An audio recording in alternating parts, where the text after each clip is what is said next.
dome on the top and a hammock and a bunch of coolers in there full of champagne and stuff.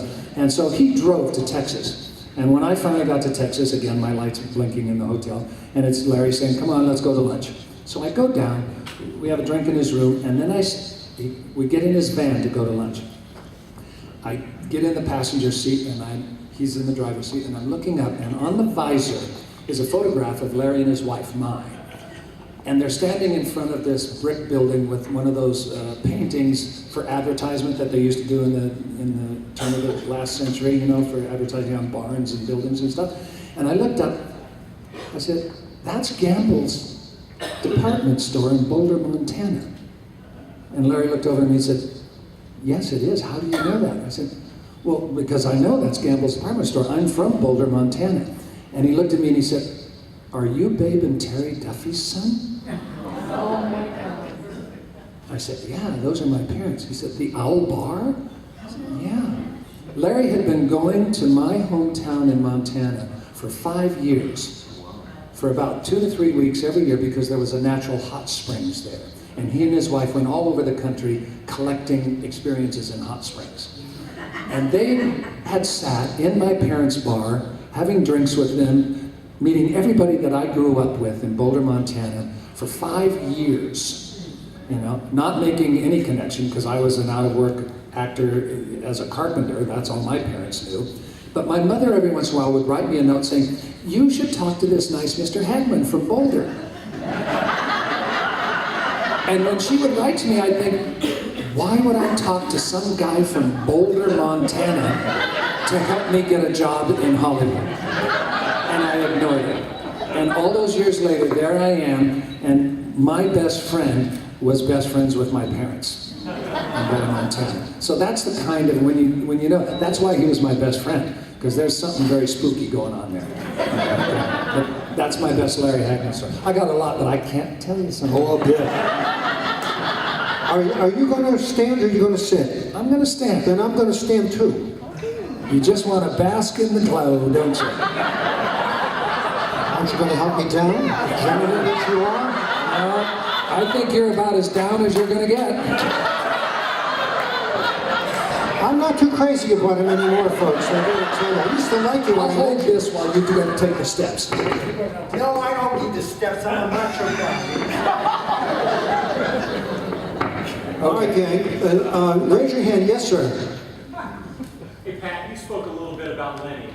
Yeah. And I've heard and read a lot about you and Lenny and Larry and the camaraderie you had. Really, in the 80s, it was like Camelot on TV. In fact, the show when you and Lenny returned to the show in '86, the first episode was called Return to Camelot. Can you speak a little bit about the relationship that the three of you had and how special that was on the set and just the way it was going to work every day together?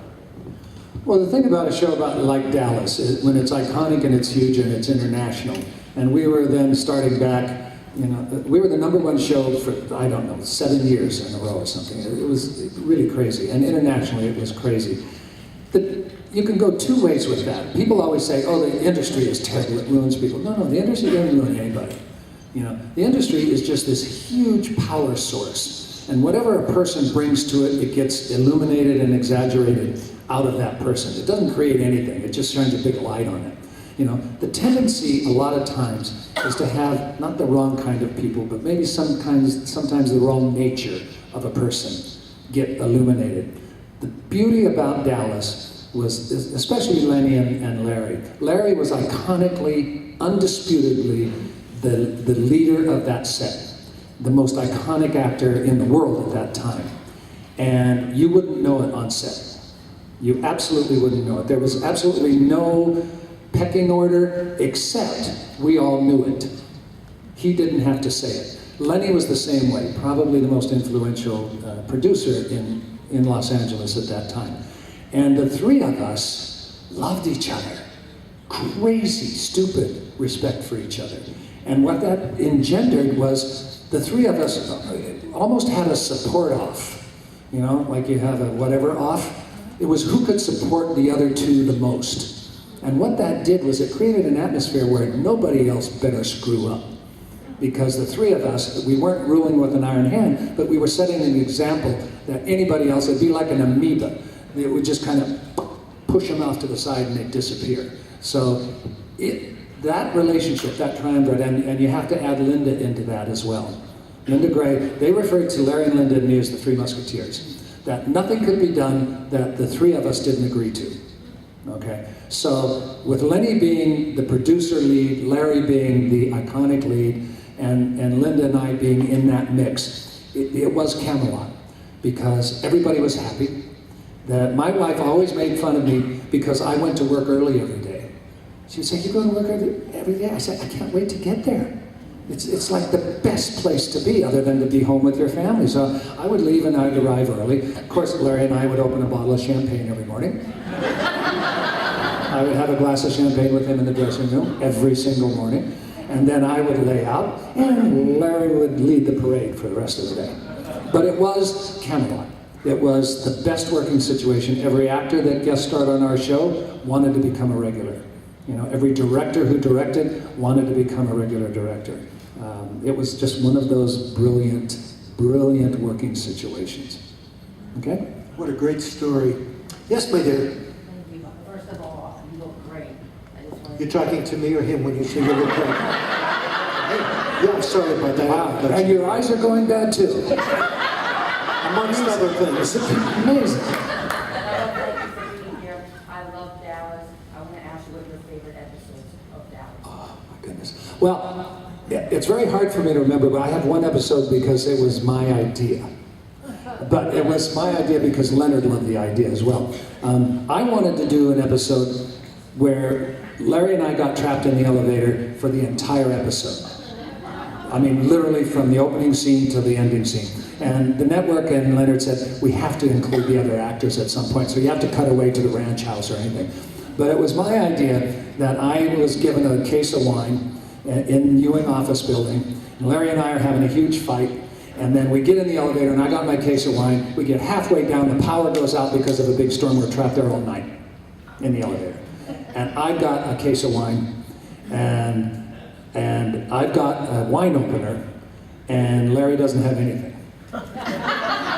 And so we negotiate the entire night, and he writes me IOUs on Post-its for every time we open a bottle of wine and drink it. And then at the end of the episode, when they finally figure out where we are and they open the door, all these empty bottles roll out, and we're passed out in the elevator, and there's Post-its all over the back of the elevator, where Larry has given me about $1 million for every drink of wine that I gave him. So we did that episode, but we had to cut away and do it. But it was a lot of fun that did it. But that was one of my That's favorites. great. Sir. Yeah, I was wondering if you could tell a little bit about the Dallas reboot, Oh yeah. because I thought it was a great show. Yeah, it failed. Aren't you glad you asked? There's sir? one more than that. Over the year, Dallas was canceled in '91. Okay, so it was over 20 years plus before, and we had a lot of submissions of potential Dallas reboots. And some movies we weren't involved in, but I was able to see the scripts, and they were all atrocious. Nobody knew, Leonard Katzman died. And Leonard Katzman was the heart and soul of the quality control of the show of Dallas. And nobody knew the secret but him. Whatever that was, nobody could do it. So we basically gave up on doing one. Then I got a script from a woman named Cynthia Sidra. And she gave the script to certain people who gave it to me, who then sent it to Larry and Linda. And like I said, nothing gets done until Larry and Linda and Patrick agree. And we all read this, and we were on the phone literally, when I turned the last page, I was on the phone with Linda. I called Linda first because Linda and I always knew that if we agreed, we could talk Larry into anything. So that was, and Larry knew it too, but he liked to think he was the first phone call, but he never was. So I finished reading, I called Linda, she said, I'm almost done, it's fantastic. We said, okay, now we have to get Haggy. That's what I always call him, Haggy. So I said, we have to get Haggy. So, and we did. It was very simple. It was the best Dallas. It was better than probably the last 4 or 5 years of the original Dallas. It had everything that it needed to have, and it had the new cast, and it was a perfect blend. And the thing that was important to Larry and Linda and myself was that we weren't just window dressing to kind of come in, and then, you know, wheel us out, like, you know, the old folks home. That we were an integral part to it. And we were in love with it. We met. We decided to do it. You know, it was again a 3-year love fest of a cast getting together. And Larry and Linda and I, you know, established that same thing that Leonard and Larry and Linda and I had. We established it on the new set. It was a perfect working situation, and it should not have been canceled. Actually, there was a regime change at TNT. We were one of their top 2 money makers in terms of their income. But the president of TNT left, and they didn't have a president, and we were canceled by the head of the sports department. How do you figure that? I wasn't making enough layups, I guess. I mean, I don't know. So we were canceled. But the reason being that they thought, oh, we need to be an edgy, new kind of show. We need to be a network that does hot, new stuff. Well, so far they haven't done it, and they're really struggling, but they canceled us. They canceled Rizzoli and Isles, another big moneymaker of theirs. Rumor has it that Major Crimes is on its way out. So they're not making good decisions, but again, you know, it's called show business. It's not show art, it's not show friends, it's not show nothing, it's called show business. And business decisions are made, and sometimes they work and sometimes they don't.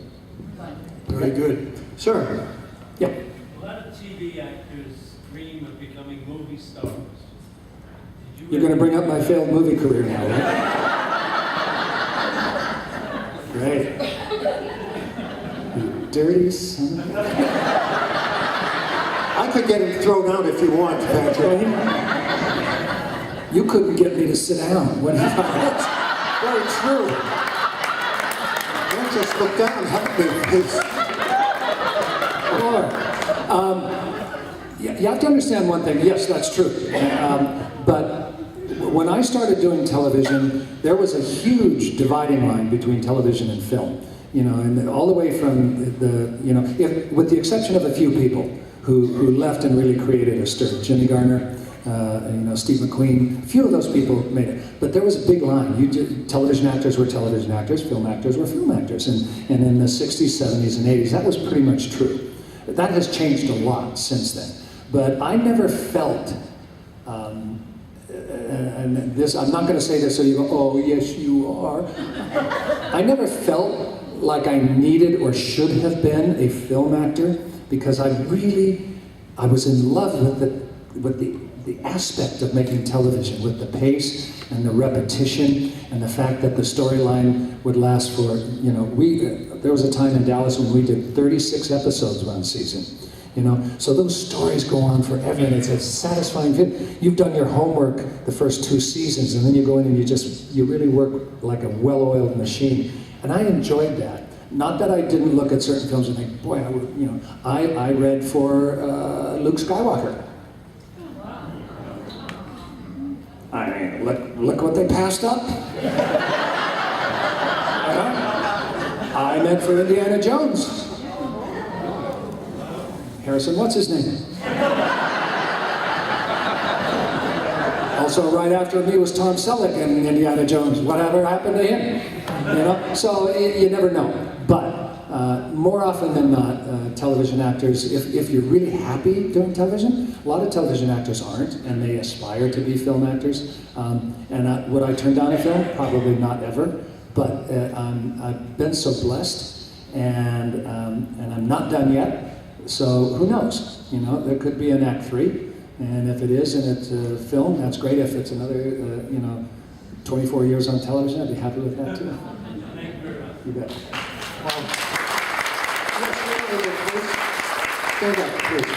Hi. The whole series with South Fork and the house, was it a private residence, and is it still around? The South Fork, the whole... Yeah. It started. This shows you Lorimar's terrible business sense. When we did the pilot, well, first of all, the miniseries of Dallas was a different ranch that burned down. So anyway, when we started then the series, we were at the ranch that you all recognize. And it was in foreclosure. they could have bought the entire ranch and the 600 and some acres around it for just under $1 million, I think. Okay? But they decided to rent it. You know, and then after about year 2, everybody wanted to come to South Fork Ranch. And the people who owned it went, this is pretty good. And they started charging admission to come and watch us film. And then pretty soon, what you didn't see when we were filming in the driveway or something was a big rope around where we were filming. And behind it were maybe 200 to 300 tourists standing there. And we had to have people go, now be very quiet, we're going to film a show, and things. And our makeup people would do, you know, would come around where everybody could see, and they'd go, powder, powder, powder, and then they'd go sell the makeup pack for $10 or whatever, you know. And they wouldn't even powder you very well, because it just... So we had tourists lined up everywhere. It started making a ton of money. And then they finally sold, the people who sold it were the Duncans. Oddly enough, the man, the husband's name was J.R. Duncan. It's a coincidence. But they sold it for somewhere around $6 to $8 million, okay? To like a SeaWorld kind of company that does special places to go on that. That company made millions of dollars and then sold it to the present big corporation that owns it for another God knows how many millions of dollars, and we could have had it all, you know, in 1978. Sir, yes. When Who Shot JR, were you still in Dallas, or had you Yeah, left? I was on Dallas on that. That was in at the end of the second year where they shot JR. And again, Larry and I were good buddies.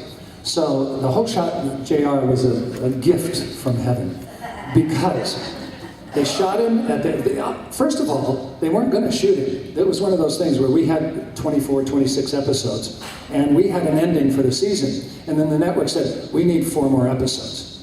And they went, oh, the writers are going, God, 4 more episodes, we already had an ending. And literally, the story Leonard told me was in the writing room, they're going, I don't know. And so one writer said, well, why don't we shoot somebody? And Leonard said, literally everybody said, JR, shoot JR! So they decided to shoot JR. And that was the end of the season, which was a big ta-da, but at the same time, my union, the Screen Actors Guild, went on strike. Okay? So not only did they have to wait 3 months to find out who shot JR, internationally everybody was waiting, the strike went on for another 3.5 months. So for half a year, this fury built up to get the answer to who shot JR. And everybody thought Larry was in Europe, hiding out. Larry and I were on the phone about every other day. He was in the Bahamas, about an hour away by plane from Dallas. And he'd be on the phone going, what are they doing now? I'd say, well, they're going to pretend to have somebody else play you and take you away in a stretcher. And he goes, that's not it. I said, no, hold out, you'll be fine. Don't tell him you're coming back. And he finally, literally, talk about me backing up the money truck. Hagman, by the time he made his deal, was the undisputed king of television in the world because of the Who Shot JR episode. And because of that, that's why we went 13 years. Absolutely.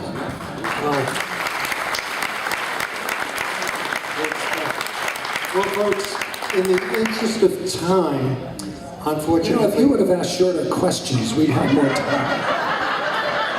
I'll work on that for next time, I will. You think there's going to be a next time for you?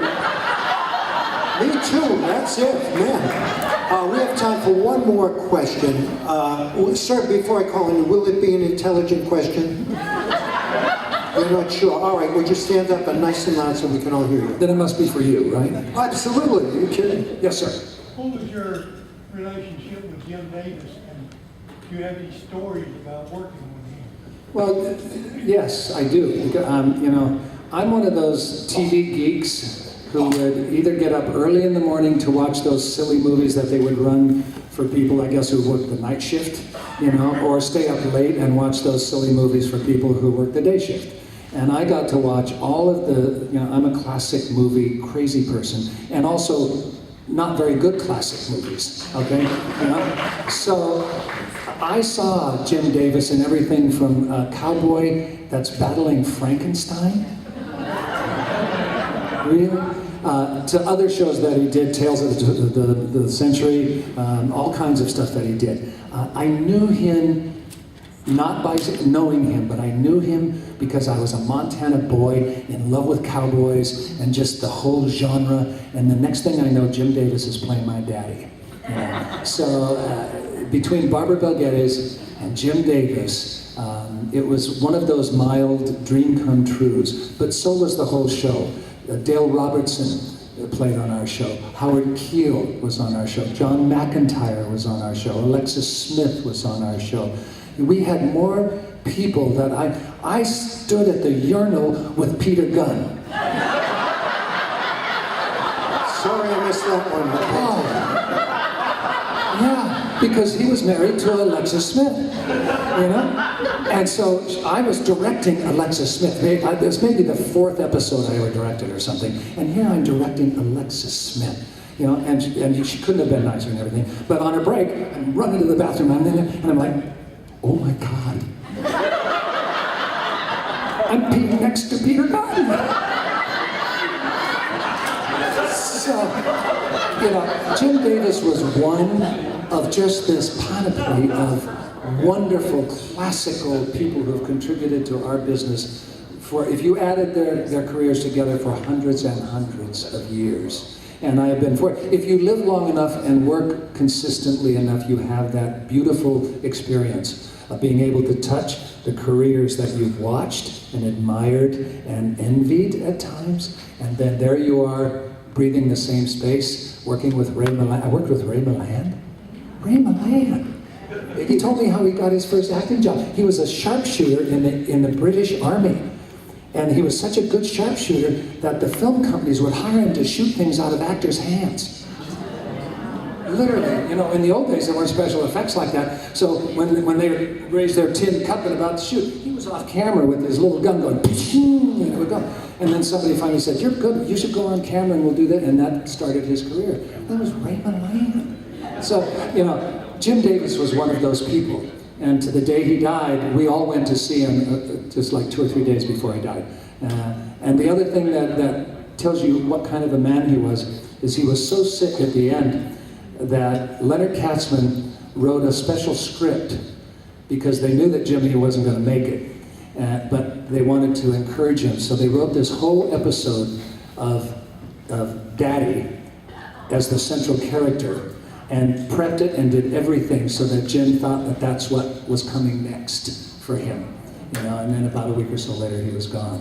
But the feeling that we all had towards him was of that ilk, that you did anything you could for Mom or Daddy. Nice. Now, folks, I know that, yes, you're going to try, of course.